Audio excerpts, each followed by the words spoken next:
Okay, welcome to Bridges of Belonging. I'm very excited to welcome you into what I'm looking forward to being a great conversation with two incredible humans and Paralympians who have agreed to join us today.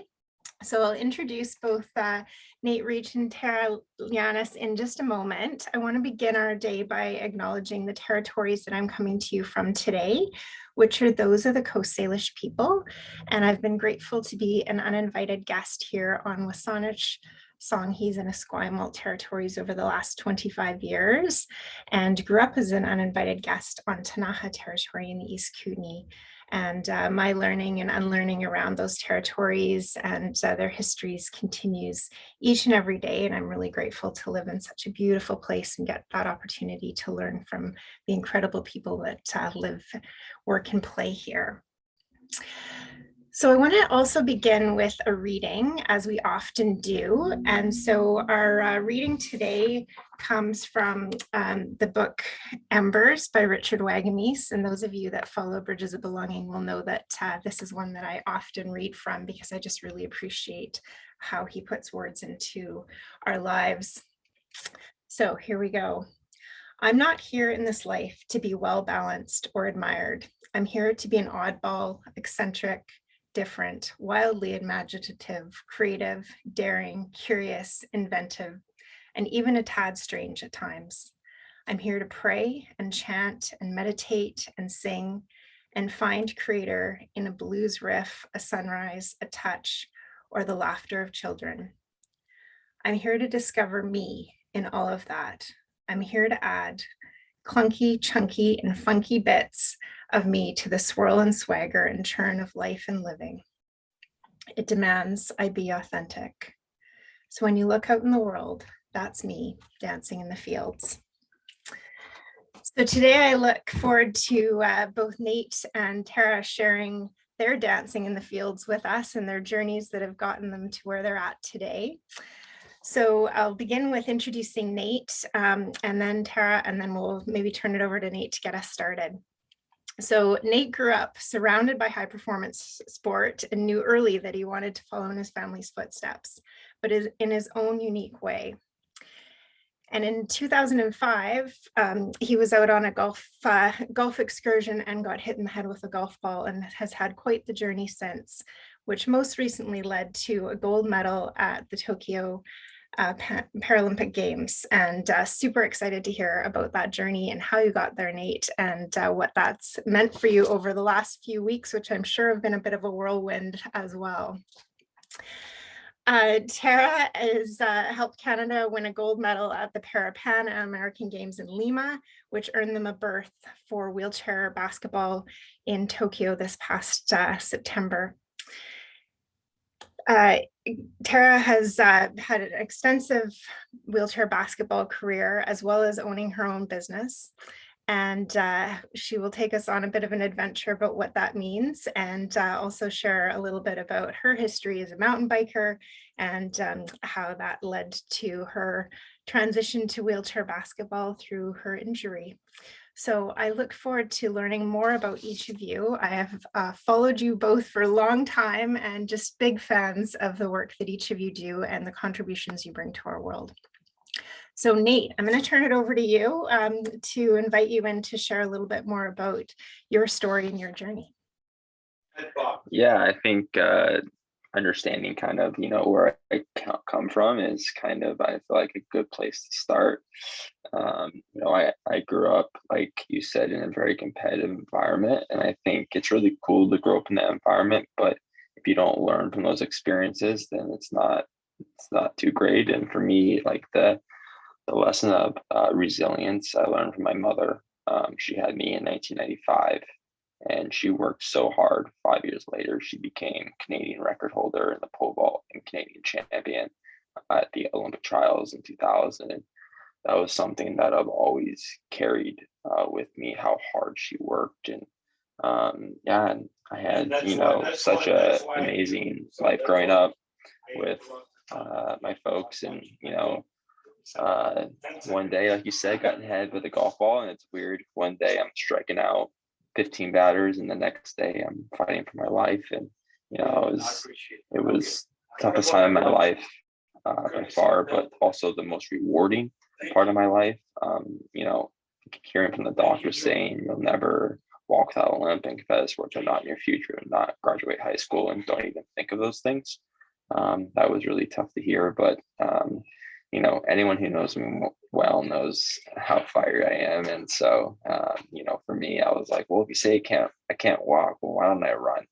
And so I kind of went on that journey with my family, and I'm excited to talk about, I feel like in the hospital, when you're 10, the only thing you want to do is belong. And I was anything but that at that time. So yeah, that was a very, very tough time for me. But and lastly, I just want to say how thankful I am to be here with you guys, especially with Tara. As I said in my post, Tara is someone I respect so much. And hopefully next time we're at games or championships together, I can actually go watch her compete live, which would be pretty amazing.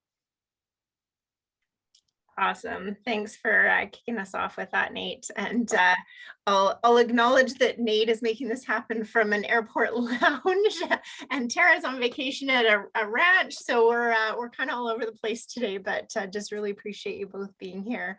And looking forward to learning more about those stories of belonging as we go through today. So Tara, over to you. Over to me. Definitely want to start off by saying thanks for having me. Also, Nate, just so respect what you've been able to do and, the journey that you've been on. So it's pretty great to be here with you. My journey. So I grew up in California, born and raised, and basketball was my first love. And I played at a high level, not in college. I had offers to go play in Division I, but instead got into mountain biking and did that. And created, I don't know, somehow, some way it just happened. I started racing BMX. My mom was a single parent. She put me in every sport you can possibly think of, which I am so thankful for. It was my safe space. So from that, I got into mountain biking and was able to race professionally for 15 years and basically got paid to travel around the world and race my bike, which I thought was just mind blowing. I was like, this can't be real. But it was, and, I got to sort of live that dream for a while. And then I had an accident in 2007 and broke my neck and broke my back. I was super fortunate that my neck healed. And so, I've been, paralyzed ever since from the waist down. And then it was like, I felt like my journey really started to happen. So I won't get into everything just yet, but that's, a little bit about me is just sports is, I live and breathe it. It's what I do best. And it's created an amazing life for me. The whole thing from pre-injury to post-injury. It's been the one thing that's been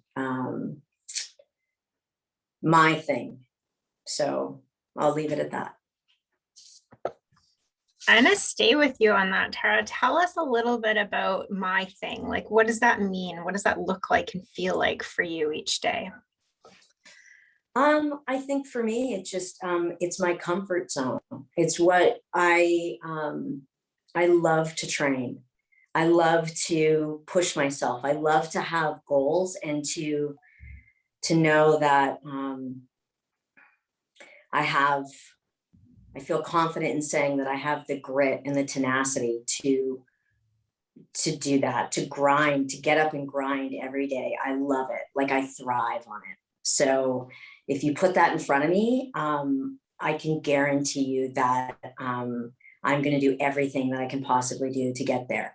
And even when I was racing mountain bikes, I was my own, I was kind of my own boss. I mean, I had a team manager and I had a team that I raced for, but you had riders from all over the world that were on one team. So it wasn't like someone was checking in on you. They just you were just expected to be prepared when the season started. So it was up to you. And I remember, I mean, I could have gotten up at 1 PM if I wanted to. I could have trained whenever I wanted to during the day, but I would get up at like 5:30 in the morning, and I would go down to the beach and I would do wind sprints in like deep sand. And I almost felt guilty. I almost felt guilty that I didn't have this like 9 to 5 job and people were getting up at a certain hour. So I would just do it. And it made me feel like this is my job. And this is, I don't know, I wanted to be respected in my job. And I held myself at a really high standard. So I would do things like that. So I don't know, it's just been I love sports and I love to push myself. Mm. And Nate, we began the introduction of you talking about your background and your family's background in sport. So I'm curious if you have similar kind of feelings to Tara in terms of like, what does that show up for you like, and how are you engaging in that on a daily basis, pre-injury, post-injury? Like, how has that journey been for you? Definitely. I always wanted to have my own twist to my journey, and I didn't think a errant golf ball would do it for me. But I think there's two things. Like, obviously, you understand my competitive family, but I also come from a Native American indigenous background. My great grandma's full blood flathead Native American, who's now the Confederate Salish and Kootenai tribes in Montana. And so, like, when you think of like, who are you? I was given the middle name Gray Wolf by an elder in the tribe. And so when people ask me like who I am, I think of the Gray Wolf because I had this thing called the Gray Wolf mentality and all the things that I embody. And I've really kind of taken that and run with it. Anyone who follows me on Instagram or any social media, it's everywhere in there. And I just really wanted to be my own person. And that was really important to me. And luckily I've gotten there, at least starting to get there. I think, it's interesting when people meet you and they understand,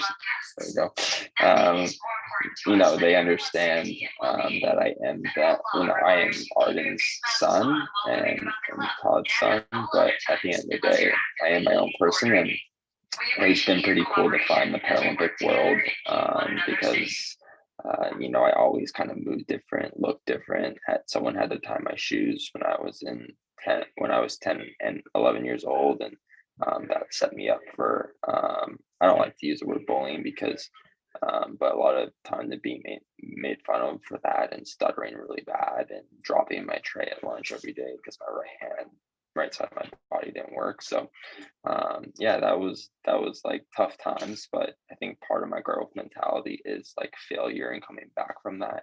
And failure is a negative thing for some people, but honestly it's such a positive thing for me because it's built me up. And I'm so fortunate for my failures, and I just always look at it as a positive. If I learn from it, that's all I need from it.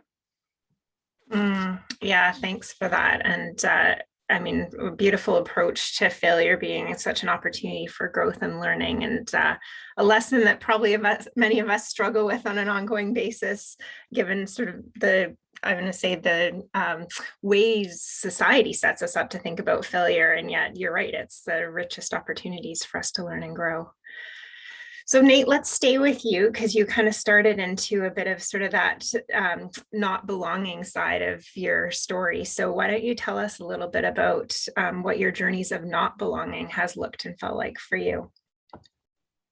Definitely. When I was in the hospital, I think that was the only thing I wanted to do was belong. And I still remember I was at Phoenix Children's Hospital, Phoenix, Arizona. And the only time I felt like I belonged at the entire time in the hospital was when baseball players who were rehabbing their shoulders would come and play video games with me. Like, I thought that was the coolest thing ever, and I was a baseball geek at that time. And but other than that, like, it was really tough because it's tough to be 10 and look different, like move different, stutter, really emotional because I just went through a pretty traumatic internal bleeding and possibly saying you're going to be a vegetable for the rest of your life. And so processing a lot of that, and I was really like why don't my classmates understand? But they couldn't understand. Like now knowing that, at that time, I didn't really understand that.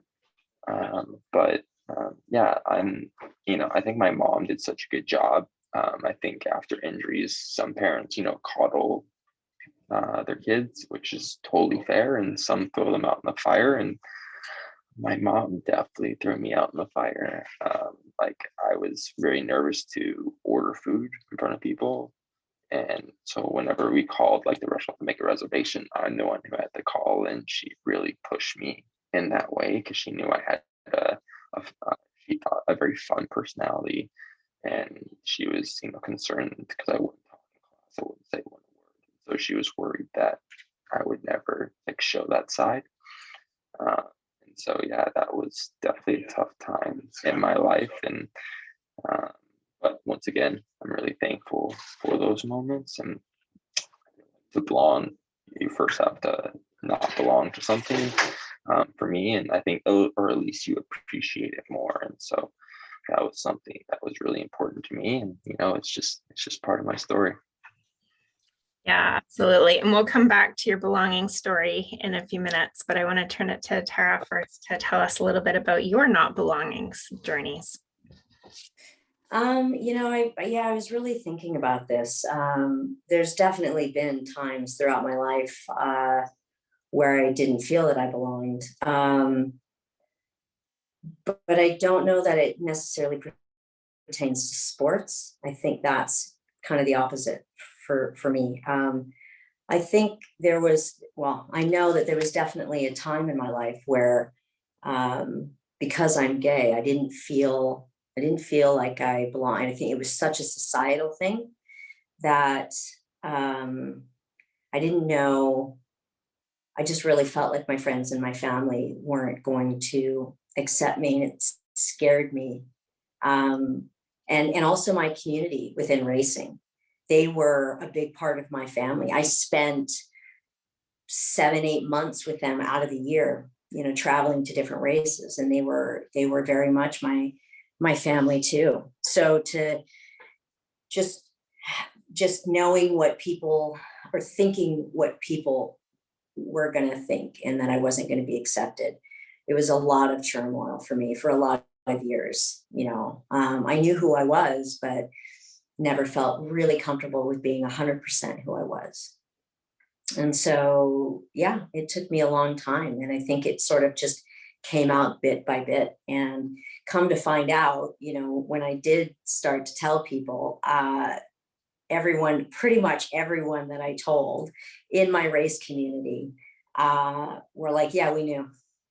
And so for years, I had this whole idea built in my head as to what was going to happen. And then it was just so easy. So I got, really lucky there, because I know that there's some people it's not, some people, they get kicked out of their homes, and their families don't want to have anything to do with them. And a split second from like, I love you and you're my child, to you need to be out of the house, which is wild to me. So I was very fortunate. All of my friends and family were very accepting that way, but it was in my head that I didn't feel that I belonged. So I think that's probably the biggest, I don't know. I mean, obviously having a spinal cord injury, there were plenty of times, but again, it was how I dealt with it that made it feel that could swing it either way as to whether I belonged or didn't belong, and it took time to sort of navigate through that. But yeah, I think that was probably the biggest time in my life. Thank you for sharing that. And yeah, I mean, definitely you were really fortunate. You were surrounded by people that were supportive and accepting, and loved you before you told them and loved you after you told them, because we certainly do hear stories that are not that. Tara, I want to stay on you to talk about what that journey of belonging has looked like for you. When have you felt like you really belonged? Like, is there a moment? Is there many moments? What is that for you? Oh, you know what? There's Yeah, there are many moments. I have to say there's probably two that stick out. So right when I had my spinal cord injury, I was at Craig Hospital in Colorado, and that's where I did my rehab. And yeah, I just had this life-changing, life-altering, who am I? What is this going to look like for me moment. But while I was there, you're in this place where everyone else is going through what you're going through. It's very acute, and you're going to rehab with everyone every day. And I happened to be there when there was this group of people that all got hurt at the same time, and we were all about the same age, and we had all done it, doing like, mountain biking, snowboarding, bull riding. There was a guy that was a bull rider. And we had rehab together every day. And I felt so, I so felt like I belonged. It was fun. Rehab was fun. I enjoyed being there. Like, I couldn't wait to see them every day. And it made that whole thing so much easier at that moment in time for me. And that's when I needed it. It was when I went home that was where I really struggled, because I didn't have those people. I didn't have the hospital where everything worked for me. They had ramps, and they had, all the doorways were wider, all the countertops were the right height. Everything was perfect. And then you go home and you're like, oh my God, now I have to live in the real world, where it's not going to be easy like that. And then, struggled majorly for years and years. But then once I moved to Canada and I moved to BC, I found wheelchair tennis. That was really my first sport that I found that I really loved in wheelchair sports. And when I did, I found this other community of people where I could talk so freely. I could say just about anything. Think about the most embarrassing thing that you can possibly think that you've been through. And I could talk to them about it because they went through the same thing. And it just made me want to go play tennis all the time. So I felt, again, I felt like I belonged, and it was very comforting for me going, especially after what had just happened. Yeah, wow. Love that you found that group in rehab, because I think that can be such an isolating time for people as they're trying to figure out, like, what does this look like? So to have that support network that you just connected with is a really beautiful part of your story. Nate, how about you? Tell us about your journey of belonging and what that's looked like for you. Yeah, I think the first thing that pops into my head, I kind of have two moments for me. The first one is how my parents embraced me after I got injured, and everyone's just because they were so athletic. Everyone wonders if they ever struggle with that. And like, to me, they never struggle with that. And, I'm so lucky that my stepdad is my best friend. And I know a lot of step parents aren't the best, and he's been in my life since I was 3 years old. And I leaned on him heavily, because I think being a male, there's certain conversations you have with another male who's important to you. And that was really important to me during that time. And then the other part was, after I got out of the hospital, I connected the thought process with, okay, people who fundraised for Phoenix Children's Hospital allowed me to have the resources that I had. So how am I going to give back? And I would say, from a push from my mom, but it was more like a throw. She put me on stage, and I started speaking in front of 500, 600 people. I started and stammered my way through it, and it was really tough. But after every speech, everyone would always embrace me and thank you for sharing my story, especially at golf tournaments. Obviously, kind of goes hand in hand. But yeah, that was like, I don't know, I just felt like such a sense of accomplishment, because it was something that I wasn't good at speaking, but it was something that I loved. And I think they could see the passion in my eyes, because I really wanted to help give back. And I created a community at that time because I got out of the hospital on the Sunday and went to school on the Monday. And, I was struggling at school, but then I had this community that understood me. And then later I was on the Children's Advisory Board at Phoenix Children's Hospital. And that's the most I've really ever felt like I belonged, was everyone had been in the hospital, everyone understood. We all had our stories, we all shared our stories. And one of my friends, Erin Brad, who might be on this, I'm not too sure if she is or not, but she's someone I've leaned on, from time to time when I needed help. And so I'm so thankful for those communities that I've gained along the way. Yeah, wow. Your mom was fierce. She just threw you into a whole bunch of stuff. I love it. Tell me a little bit, you've both talked about sort of finding those communities that really supported you to belong, but I'm interested in that journey of belonging in self. Like, what did it take for you to show up to then feel like you belonged in those scenarios and situations? So maybe Nate, maybe we'll stay with you on that question. Just that, what did that look like? What was going through your head? How did you support you? Definitely. I think first I had to there was parts of me that wanted to belong. There's parts of me that enjoyed being the outsider at times, especially when it came to running. Like, I go to a very dark place, like paralyzed in the hospital bed with a feeding tube. Like, I go to that place, like at the Paralympics. So I first had to come to grips with that part. And then, I started working with John Coleman in 2018, sports psychologist on Vancouver Island. And I thank him so much for everything that he's done for me. And that's really when I started. And there's a story from the Paralympics actually where 3 days out, I had a bit of a panic and expectation started coming, getting interviews saying Nate's the big favorite and all of this. And I'm like, what if I lose? What are people going to think of me?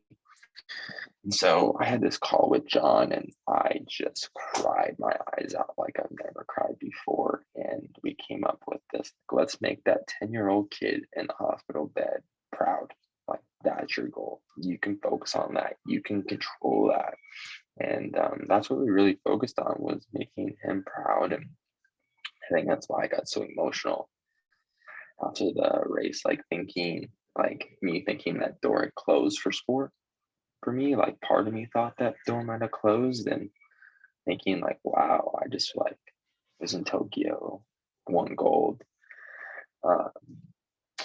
Talking to my mom after, even though the first thing she said to me was why are you wearing a speed suit?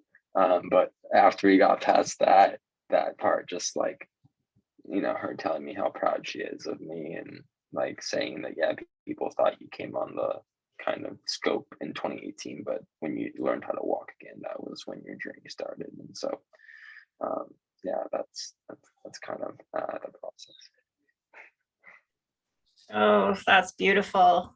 And I'm so curious about sort of your reflections about how that 10-year-old kid feels now when you get to stand and look in the mirror with that gold medal around your neck. Yeah, it's emotional for sure. And I just think of in 2018, I had to create the team around me that I created around me after I got paralyzed. And yeah, I think the most important thing to me in the world is my siblings. And I've always wanted to motivate them and inspire them in some way of chasing their dreams. And I think that's what that kid would be most proud of. I think I just remember how hard it is having a trier brain injury, just because it's like mental health. You can't see the hole in my head, and I may look like I walk normal, but there's a lot of internal struggles I have with recovery, and that I quote unquote look normal, but that there's a lot of struggles I had. And so to be able to be resilient and kind of go through those. And I think my end goal is just to show kids who have had a traumatic brain injury or a similar injury that that you can come out on the other side. It's okay to go chase those dreams that you chased before you had your injury. That's okay. And have some fun with it. Love that. Thank you. Tara, how about you in terms of your journey of belonging and self? What does that look like for you? I think just a lot of it was acceptance. A lot of it was after my spinal cord injury, going through so many emotions and going through there was sadness, there was grief, there was anger.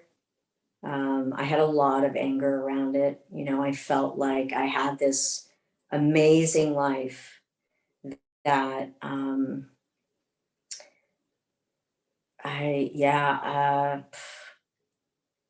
and it was just one of those why me moments. You hear, you just think, oh, well, this happens to other people. This happens to other people. But yeah, so I think having to, over the years, accept what had happened to me, and all my entire identity was always wrapped up in mountain biking and that life. And so, I was fortunate. I had a really good friend. His name's Aaron Baker, that I started to hang out with when I was in California, which is where I was born and raised. And he's a quadriplegic who can walk. He has to be very concentrated with his steps. But he had been hurt years before in a motocross accident, and he and I just clicked like we were instant friends. And he taught me a lot about the things that he had gone through and the way I needed to face this injury. But there was still a lot of anger that I had around it. And to be honest, I got hurt September 1st, 2007. And it probably took me 6 or 7 years to really wrap my head around what had happened and to be okay with who I was, and not just say I was okay with who I was. Because I think in the beginning, I think you say that you are because you want the people around you to be okay. And, they're so, it's so loaded a lot of the time. You're trying to make sure that they're okay, and that, you're being treated how you want to be treated. You're not being coddled. You're not, like Nate said, right? Like mom just threw him right into the fire. I think for me, I ended up being a little bit more coddled. I think my mom was just like, I want to make sure she's okay, so I'm going to do everything. And that it wasn't great. It wasn't great for me, because I needed to be thrown in the fire. Looking back, hindsight, I wish she would have done that, because I think I would have figured a lot of things out a lot sooner. But I also can understand, she's a parent, she's a mom, that's what you're going to do. So, but ultimately, basically what I'm trying to say is just, I needed to find that acceptance. And it took me a long time to really, and I think one of the gauges for that for me was to really be able to laugh. I mean, like that, like a deep, like a laugh where like you cannot breathe, where you're just nearly falling out of your chair kind of laugh. And I hadn't had that in so long. And it was like 6, 7 years later. And I remember where I was when that happened. And when it happened, I was like, oh my God, this is who I want to be. I want to be okay.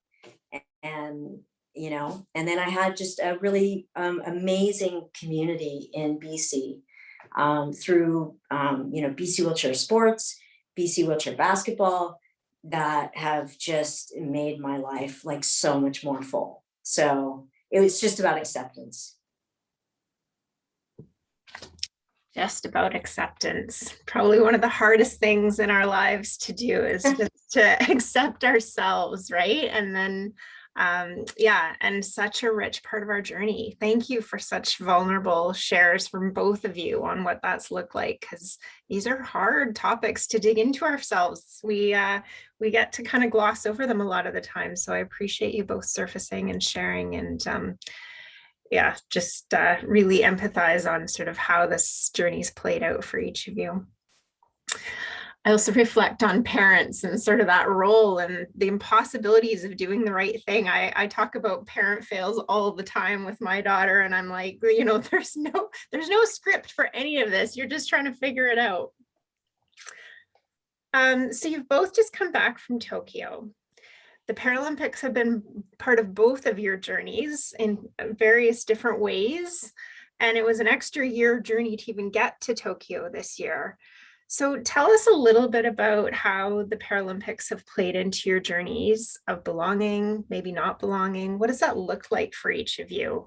I know we've talked about sport playing such a key role, but I'm curious about your teams that are around you and sort of how that supported you. What does that look like? Tara, do you want to go? Yeah, sure. I'll start off.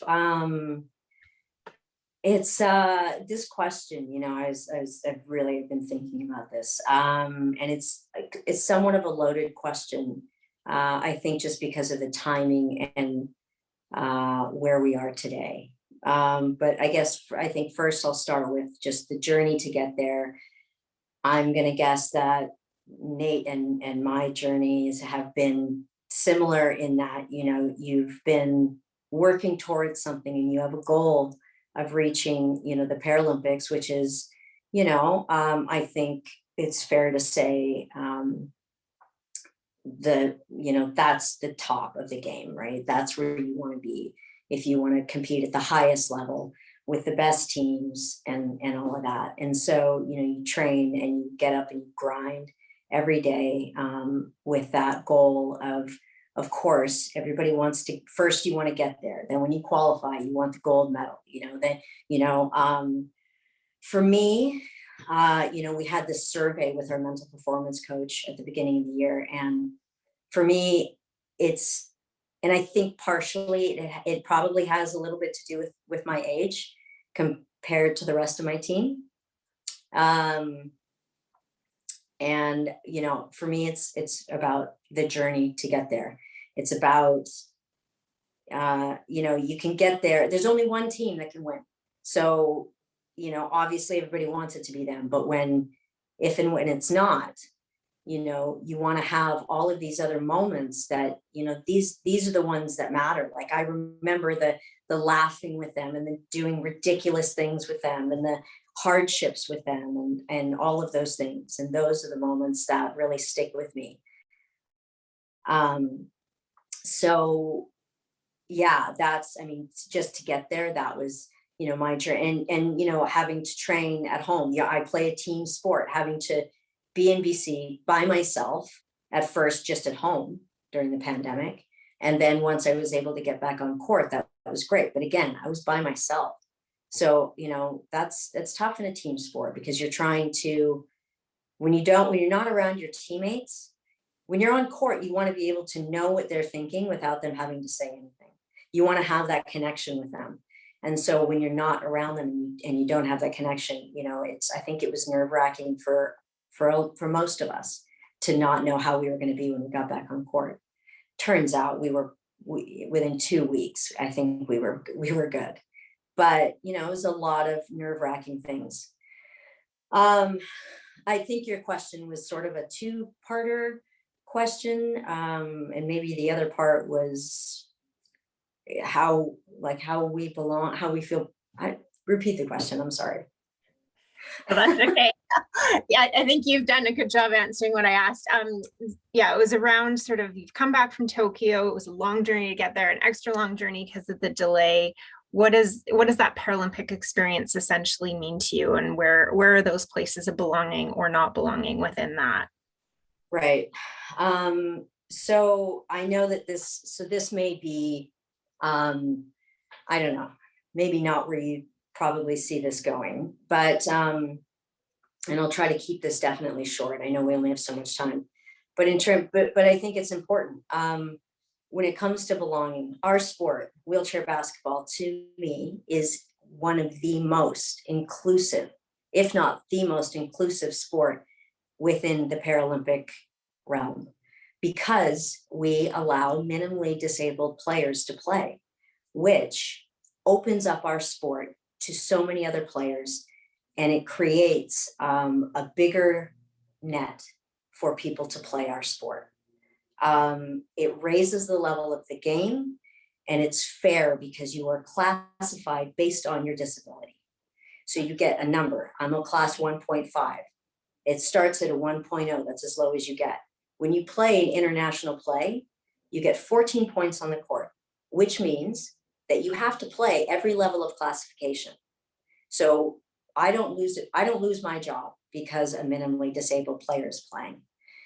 But now the Paralympic movement is saying that basically minimally disabled players can no longer play. This is huge. This has really huge implications for our sport and the Paralympics. You know, I know wheelchair basketball is one of the most watched sports. And so when you're asking about belonging, you have these players that are minimally disabled that can no longer play stand-up ball. They can't make those cuts with their knees or their hips. They'll blow them out. So they can no longer play stand-up basketball. So they found this other way to be able to be competitive and play fairly. And now, after years, the Paralympic movement is saying you can no longer play. So when that happens, our team, Team Canada Women's Wheelchair Basketball, cannot be competitive. We don't have the numbers to be competitive. So that in turn means that I could potentially be out of a job. I don't get to play wheelchair basketball at the highest level anymore. So to me, when you're asking about belonging, they're stripping that from us. And it's hard. And this has recently happened as of October 1st. So it's been a lot of emotions, you know, to feel so belonged in a sport and to be like, this is where it's at. This is where I want to be. This is the pinnacle of sport. All of my friends that can play, minimally disabled to the most disabled, can all play together and it's fair. And now it's going to be hugely damaging to our sport and to a lot of teams. And so it hits me really hard. It hits me really hard. And I could probably talk about this for hours, but I know we don't have that much time. But when you say that, yeah, it makes me feel like I don't belong in an organization that I finally felt like I belonged at one point. So it's hard. What a vulnerable conversation to bring forward. Thank you for that. And yeah, so many pieces to wrestle with out of that in terms of how unfair that probably feels, and how it's shifting the whole culture of the sport and how it's shifting the culture of your team. Yeah, it's a tough one. Not to, you know, I certainly don't want to try to bring down the mood or anything, but it's definitely a lot of feelings. Yeah. Nate, we're going to go to you. Making me follow Tara. Yeah, so I think, like, first off, like, what does the games mean to me? And in growing up, my dad went to the Olympics when I was 1. My mom, Olympic trials champion. My cousin got fit at the Olympics in 2012. My grandpa played hockey for Team Canada. So those are like I always wanted that so bad. I wanted it. I wanted to be at that games. And to just go back before I joined the Paralympic movement in 2018, I was fighting this Olympic versus Paralympic tug of war with my mind, because I had hidden my injury for so long and I didn't tell anyone about it because I had to compete against those people, and I wanted my edge against the Paralympic or against the able-bodied athletes. And then my mom just finally said to me, like, why don't you just accept it, Nate? Like, why don't you just accept that, yes, you have an injury. And yes, it's okay to race with people who have the same injury as you. And that really, like, kind of stuck with me. And so, yeah, that's kind of when I started my journey kind of towards that. And yeah, the extra year was tough. I remember like calling, I feel like it was 8 people back to back after the Paralympics got postponed, and thinking to myself, okay, a lot of people are gonna say like, woe is me, this sucks, which it did. But am I gonna get in the best shape of my life? And I was like, absolutely I am. So I took that time. Obviously, I'm an individual sport, so I'm really fortunate. And I was on Vancouver Island, which is isolated. So like, I'm not gonna pretend like I had the hardest time, because I didn't. Like, I want to be as honest here as I possibly can. And so I went on this journey. My dream had always been to break 350 and 1500, to be the first T37/T38, which is my classification, to break 350 and 1500. And that was something that I dreamed every night of it, like every single night. And May, I ran through 47, and man, that was like, oh, it was almost as cool as winning gold. Like I called my coach Heather, who's like amazing. My mom always said I needed a woman to coach me to bring the best out of me, and she just felt like I connected better. And so yeah, when I ran through 47, just like talking, like hear Heather tearing up, and it was just so cool, because I think I felt horrible that day. My hamstring hurt really bad, and I'm really big on like discipline. Like Mike Tyson has a quote, like, discipline is doing something you hate but doing it like you love it. And there's some things about running that aren't my favorite. But I still do them. It's kind of like a ROI, return on your investment. You know, you do all this work for it to pay you back later. Like, I don't just run 110 kilometers a week just for fun. You know, and so I think when I got to Tokyo, like, I feel like our athletics team is the best athletics team or team I've ever been on. Like, I've never been on a team where everyone cheers so deeply for one another. It was such a small team, because of COVID and everything. They made it really tough to get there.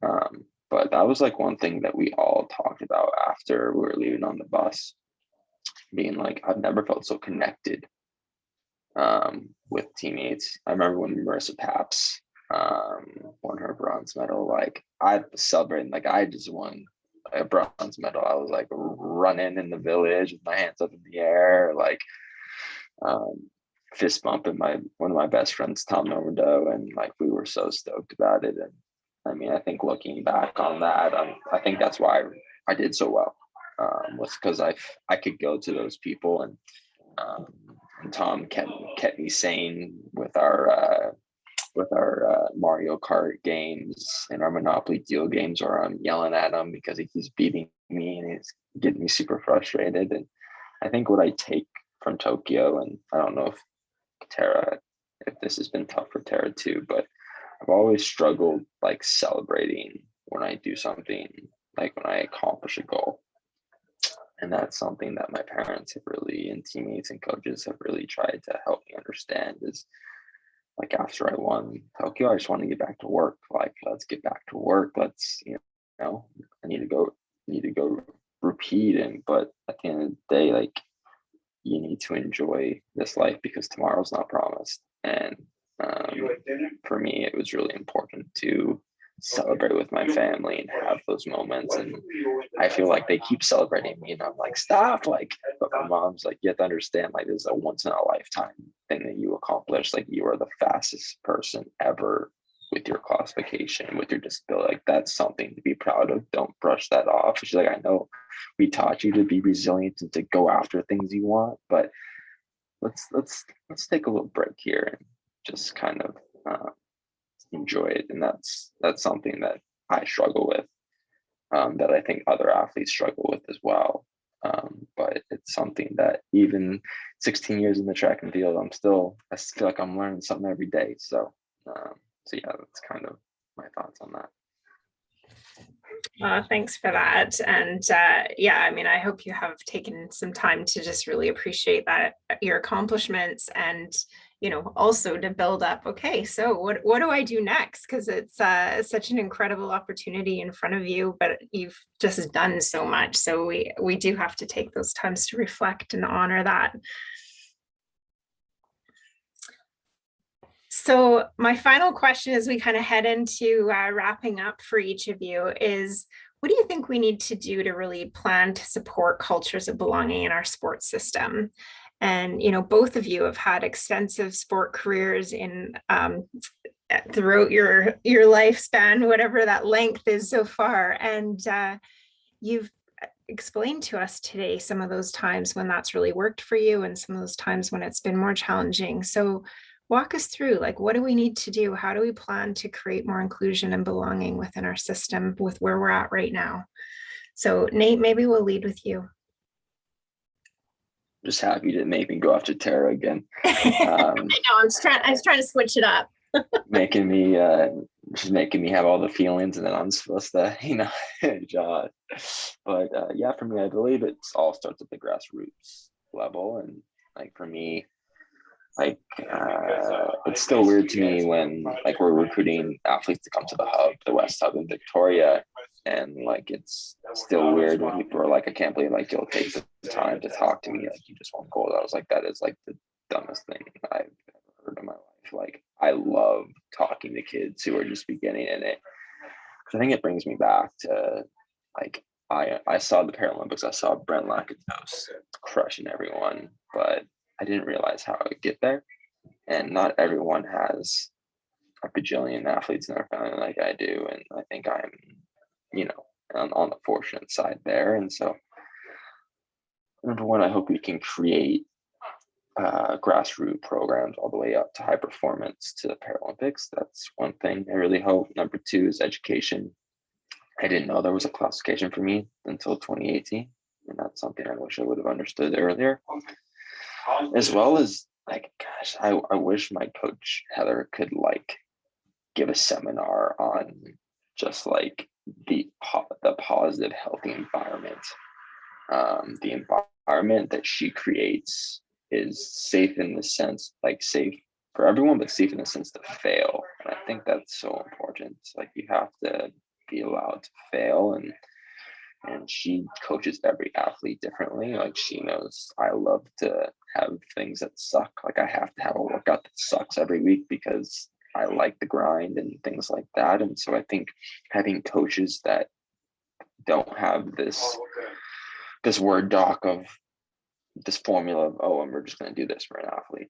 And like she had to understand that my recovery profile is so different from everyone, her able-bodied athletes. And so she understands that. And I've also struggled with getting, I don't want to like whine on here, but like getting sponsorships because my disability it's more internal than it is external. And I'm finding that now because I hope that athletes in my classification later can have it. Like I had those sponsorships going into the Paralympics and I won gold. So it's like at some point, like Paralympics are high performance, and I think that's what a majority of us want. Is we want to be, on par with the Olympians, and I think we have some work to do for sure. Yeah. Like getting, the same amount after winning medals and things like that. And so I think we have some work to do. But I'm really looking forward to hopefully being involved in that work. I might take you up on that. We're doing some interesting work nationally. I'm going to say sort of a little bit under the radar, trying to look at how we continue to build the system and the structures that are needed and just create those supportive environments, from educational tools to just really looking at like, what are those systems and how does that come forward in a way that's a bit more consistent and aligned across the country. So we'll talk more. Tara, over to you with that same question around what do we need to be planning to support cultures of inclusion and belonging within the sports system? Yeah, well, I wanted to just, this is now a minute ago, but I just wanted to say to Nate, I understand when you said that you don't like, that you hadn't really just let it sink in and enjoy what you had done and what you had accomplished, because you just wanted to like get home and start training again. Like I so understand where you're coming from, but also want to say, like, man, yeah, you deserve to take the time to enjoy what you did and to enjoy all of the hard work that you had already put in to get to where you are, because it's quite something. So yeah, just wanted to say that. So yeah, what to help facilitate more diversity and supporting people in sports. You know, I think probably the biggest thing for me is I know that I've had mentors within my sport, and even with wheelchair tennis, but you know, moving into basketball, having, you know, people like Joe Higgins, who has really taken me under his wing and taught me so much about wheelchair basketball in a very short span of time. And he, I think he's lightened up on a lot of people. I've heard that he was much more harsh back in the day, but I love that. I love that. I love to be able to, if I'm not doing something right, I want someone to tell me so I can push myself to be that. So just having those mentors, and I think, and hopefully being able to move into a role like that, you know, I do the best that I know how to do right now with who I am. And, you know, I hope that I'm not for the younger generation of wheelchair basketball players, or really any wheelchair sport. I don't want to just say just wheelchair basketball, but you know, anybody who's recently been injured that, you know, needs that outlet, because it is such a form of community and acceptance and love and friendship and all of those things that I think right at that moment in your life that you need. And so I think that's probably the biggest thing is to be able to be a mentor for anybody that wants to be in the sport. From, doesn't matter what background you come from, doesn't matter who you love, none of that matters. What matters is that you've found this sport that makes you feel like you belong.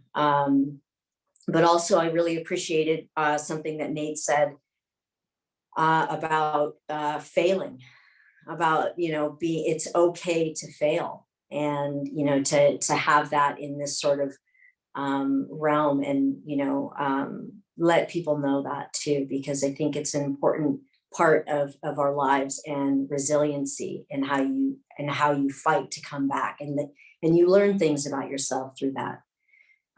So I don't know if that exactly answered the question, but I think those are all things that are really important to help facilitate diversity and growth in our sports. Beautiful answer, Tara. Thank you. And I appreciate that you were able to tie back to some of Nate's pieces, and, you know, how fortunate is that next generation to have role models such as both you and Nate. Like, you're just both so incredibly generous with how you show up in the world and share and connect with people and teach us each day. So thank you for that, and for you know, for my learning from each of you today. I just really am so grateful that you said yes to being part of this. So with that, we're going to move to wrapping up. So I just really do want to acknowledge both Nate and Tara for being here and generously sharing their stories, being vulnerable with us, helping us learn about their journeys so that we can continue to create more cultures of belonging throughout each and every way that we're playing in our lives today and as we move forward. So I want to just wrap up by that thank you and acknowledgement, and that a donation's being made to Kids Sport on behalf of Tara and Nate for being here today. And then also to share that our next session of Bridges of Belonging is on November 23rd, and that will be our last one for 2021 as we head into yet another year in this time warp that is our lives in COVID. So thanks so much to both of you. Thanks to our audience for being here, and just take good care, everyone, and stay safe. Thank you. Thanks.